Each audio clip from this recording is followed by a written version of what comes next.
जोहार।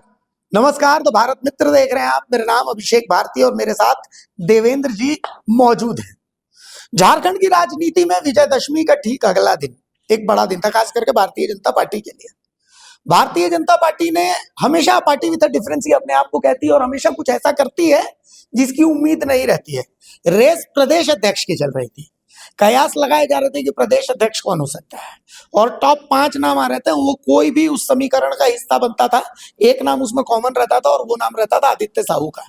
सबको ऐसा लगता था कि प्रदेश अध्यक्ष की रेस में आदित्य साहू हैं, क्योंकि आदित्य साहू सूढ़ी हैं जाति से, राज्यसभा सांसद हैं, संघ के करीबी हैं, ओबीसी समुदाय से आते हैं। तो हर वो समीकरण, जिस समीकरण को भारतीय जनता पार्टी साधने की कोशिश कर रही थी, उसमें आदित्य साहू परफेक्ट बैठते थे। ऐसे समय में अचानक से एक नोटिफिकेशन आता है जो राष्ट्रीय अध्यक्ष जेपी नड्डा के नाम से, अरुण सिंह के नाम से, कि भाई आदित्य साहू को रविंद्र राय की जगह, बाकायदा रविंद्र राय की जगह ये मेंशन होता है, आदित्य साहू को रविंद्र राय की जगह कार्यकारी अध्यक्ष झारखंड बीजेपी का नियुक्त किया जाता है। और उसके बाद तमाम जो दावे हैं, बहस है, सब कुछ शुरू हो जाती है। देवेंद्र जी मेरे साथ हैं। देवेंद्र भैया, कल बीजेपी ऑफिस के बाहर में पटाखे फोड़े कमलेश यादव की तरफ, कमलेश राम की तरफ से पटाखा वटाखा फोड़ा गया, लेकिन आदित्य साहू को प्रदेश अध्यक्ष बनाना है। लोग कह रहे हैं कि सिर्फ ओबीसी वोट बैंक को केटर करना है, लेकिन मैं कहता हूं कि सिर्फ ओबीसी वोट बैंक को केटर नहीं करना है। इसके संदेश बहुत दूरगामी, जो मेरे को लगता है, मेरा पर्सनल जो एंटिसिपेशन है। पहला, आदित्य साहू ओबीसी हो गए, अब प्रदेश अध्यक्ष के पद पर कोई ओबीसी नहीं रहने वाला है, पहला। दूसरा, रविंद्र राय को कार्यकारी अध्यक्ष बनाया गया था, क्यों? ताकि बाबूलाल के पर कतरे जा सके और रविंद्र राय को भी खुश किया जा सकता है, चूंकि वो निर्दलीय ताल ठोकने की तैयारी कर चुके थे गिरिडीह से। तो ऐसे में इस बार आदित्य साहू को वहां पर रविंद्र राय को हटा करके दांव खेला गया। फिर से बाबूलाल मरांडी के भी पर कतरने की तैयारी है। और तीसरा कि प्रदेश अध्यक्ष के पद पर अब कोई ऐसा चेहरा आने वाला है कि जिसकी उम्मीद नहीं की जा रही है, मतलब जिसकी चर्चा दूर दूर तक नहीं है। रघुवर दास ओबीसी समुदाय से आते हैं, नाम कट हो गया जैसे ही आदित्य साहू कार्यकारी अध्यक्ष बन जाते हैं। बाबूलाल मरांडी वहां पर नहीं रहेंगे क्योंकि उनका पर कतर दिया गया है, तो वो भी एक बार लगभग तय हो गया है। आपका एंटिसिपेशन क्या कह रहा है? आपका एनालिसिस? नहीं, आपने ठीक कहा कि सबसे बड़ी नाउम्मीदी तो रघुवर दास के लिए नजर आती है मुझे। ठीक है, रविंद्र राय का परकतर, रविंद्र राय को एक विशेष परिस्थितियों में लाया गया था, वह था चुनाव, विधानसभा चुनाव, और कहीं न कहीं वो चुनाव लड़ने की तैयारी में थे कि बाबूलाल मरांडी के खिलाफ ताल ठोक देंगे। तो उस हालत में उनको लाया गया था और ये कोशिश की गई थी कि अगली जाति को एक संदेश दिया जाए, जो 5% या 7-10% जो भी आबादी है उसको एक मैनेज किया जाए। लेकिन आप याद कीजिए कि आज से 4 से 5 महीना पहले जब रघुवर दास राज्यपाल के पद से इस्तीफा देकर झारखंड आए थे, तो उस समय भी पटाखे छूटे थे। ये पटाखे आज छूट रहे हैं। उस समय माना जा रहा था कि रघुवर दास अब झारखंड के सर्वेसर्वा होंगे और झारखंड में एक बड़ा चेहरा होंगे। बात यहाँ तक चली थी कि जो झारखंड में नहीं बनाया जाता है उन्हें, तो राष्ट्रीय स्तर पर उन्हें महत्वपूर्ण जिम्मेवारी दी जाएगी। हालांकि राष्ट्रीय स्तर पर दी जाएगी, इस संभावना से अभी इंकार नहीं किया जा सकता है, पर यह साबित हो गया कि झारखंड की पॉलिटिक्स में अब उनकी कोई बड़ी भूमिका नहीं रहने वाली है। तो हम लोग जो क्यास लगा रहे थे कि रघुवर दास इसलिए आए हैं कि प्रदेश अध्यक्ष बनेंगे, बाबूलाल के समानांतर खड़ा होंगे, तमाम क्यास थे। तो वो साफ हो गया कि रघुवर दास, कम से कम रघुवर दास जिस उत्साह में या अतिरेक में इस्तीफा देकर वहां से आए, उन्हें लगा कि झारखंड में एक बार फिर से अपनी पुराने फ्रेम में आवेंगे, और राजभवन में उनका मन नहीं लग रहा था, क्योंकि वो एक्टिव पॉलिटिशियन रहे हैं, दाव पेच में भली भांति माहिर है, तो उन्हें लगता था कि भाजपा उन पर विश्वास करेगी। लेकिन भाजपा ने विश्वास नहीं किया, इसलिए कि 2014 से 2019 का जो उनका कार्यकाल रहा, उन्होंने बहुत कई अच्छे काम भी किए, लेकिन सीएनटी एक्ट में संशोधन और दूसरे कई जो मुद्दे रहे, खासकर जो पत्थलगड़ी को जिस तरह से हैंडल किया गया, उसके कारण आदिवासी समुदाय में एक नाराजगी आज भी वो नाराजगी है। तो आपने जिसको इशारा किया कि भाई आदित्य साहू को क्यों लाया गया। देखिए, झारखंड के पॉलिटिक्स में अभी हम मौजूदा हालात में देखें तो जेएमएम का कोर वोटर है मुसलमान, आदिवासी और कुर्मी समुदाय का कुछ एक हिस्सा। कुर्मी समुदाय मुख्य रूप से रहता था भाजपा के साथ, आसू के साथ। नए सिनेरियो में क्या हो गया कि कुर्मी समुदाय का एक बड़ा चंक चला गया जयराम महतो के साथ। अब भाजपा वहां से भी नाउम्मीद होती नजर आ रही है, या फिर दोनों को मैनेज कर सकती है। तो उस हालत में एक फ्रंट पे तो भाजपा वहां खेल रही है या कोशिश कर रही है कि आसू और जयराम महतो को एक मंच पे लाते हुए झारखंड में एक मजबूत बढ़त बनाई जाए। दूसरी जो कोशिश आदित्य साहू को लाने की, आदित्य साहू का एक तीनों झारखंड में देखिए तो जो चंपाई सोरेन है, बाबूलाल है, रघुवर दास, ये तीनों में आपको क्लैश होता नजर आएगा। एक लीडरशिप का संघर्ष भी उनके अंदर नजर आता है। लेकिन आदित्य साहू के मामले में नहीं कह सकते, आदित्य साहू तीनों के साथ अच्छे समीकरण निभाते दिखते हैं। तो ये जो आंतरिक कलह था, इसको भी दूर करने की एक कोशिश हो सकती है। और खासकर जो ओबी यहाँ 22 वोट है, 22 वोट भाजपा का परंपरागत वोट रहा। तो 22 में भी नाराजगी हो सकती थी यदि किसी दूसरे समुदाय, किसी अगड़ी जाति को लाया जाता। और यदि अगड़ी जाति को लाया जाता तो फिर एक सवाल उठता कि भाई वैश्यों की भूमिका क्या हो गया, जो दूसरे ओबीसी की भूमिका क्या होगी। और ओबीसी का चंक जो है झारखंड में आप देख लीजिए, माइनॉरिटी का 16%, आदिवासी का 26 से 27%, कुर्मी का भी देख लीजिए 16%।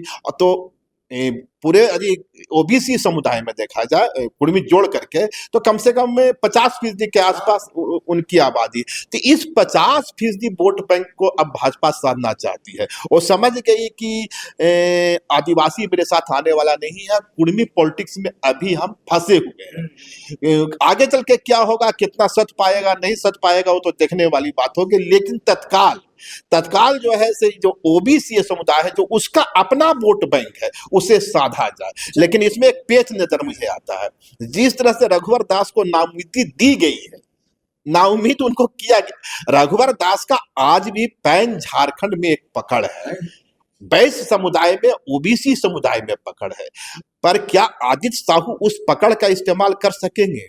और यदि रघुवर दास ने कोई खेल खेला इंटरनली या खामोशी बख्तियार कर ली किसी महत्वपूर्ण मुद्दे पर, महत्वपूर्ण समय पर, तो एक चिंता का विषय हो सकता है। मेरे पास भी है। अब इस पॉइंट पर अब तक बात नहीं हुई, लेकिन आपके साथ आपकी बातों को सुनने के बाद मेरे दिमाग में ये पॉइंट आ गया।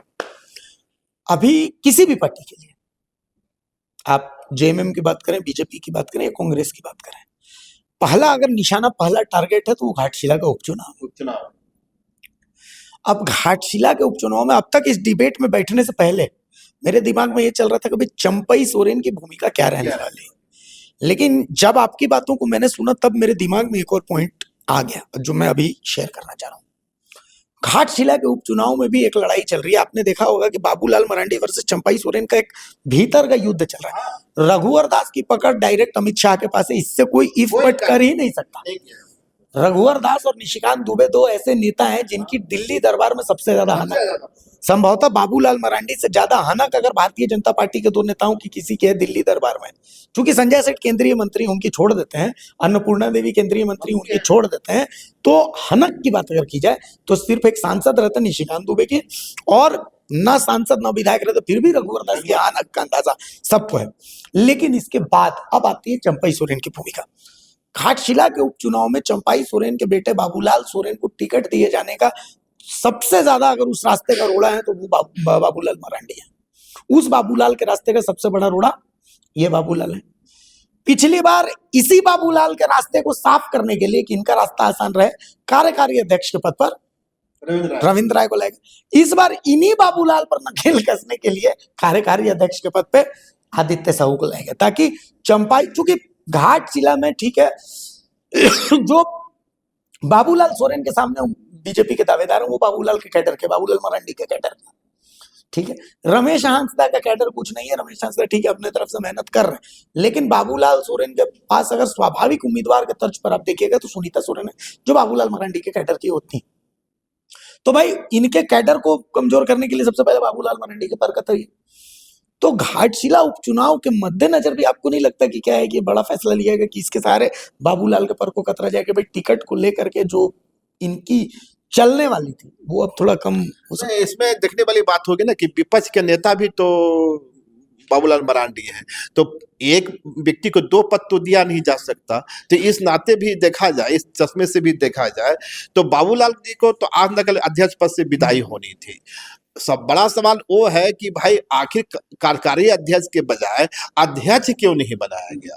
तो क्या किसी नए चेहरे की एंट्री होने वाली है? और वो नया चेहरा, आपने ठीक इशारा किया कि अभी तक जो 3 फेस हम लोग देख रहे थे, और 3 फेस जब जिस दिन बाबूलाल मरांडी को नेता विपक्ष बना दिया गया, उस दिन साफ हो गया था कि कम से कम वो प्रदेश अध्यक्ष नहीं बनेंगे। तो 2 ही चेहरे बचते थे, रघुवर दास और चंपाई सोरेन। तो क्या चंपाई सोरेन को लाया जाएगा? यदि चंपाई सोरेन को लाया जाता है तो फिर नेता विपक्ष और प्रदेश अध्यक्ष नहीं, दोनों ही एसटी समुदाय से होंगे। ऐसा भी होता हुआ नजर नहीं आ रहा है। तो निश्चित रूप से क्योंकि भाजपा डिसीजन किसी वक्त भी कुछ ले सकती है, और उसके जो फैसले होते हैं अचंभित करने वाले होते हैं। इसीलिए वो पार्टी विद द डिफरेंस है।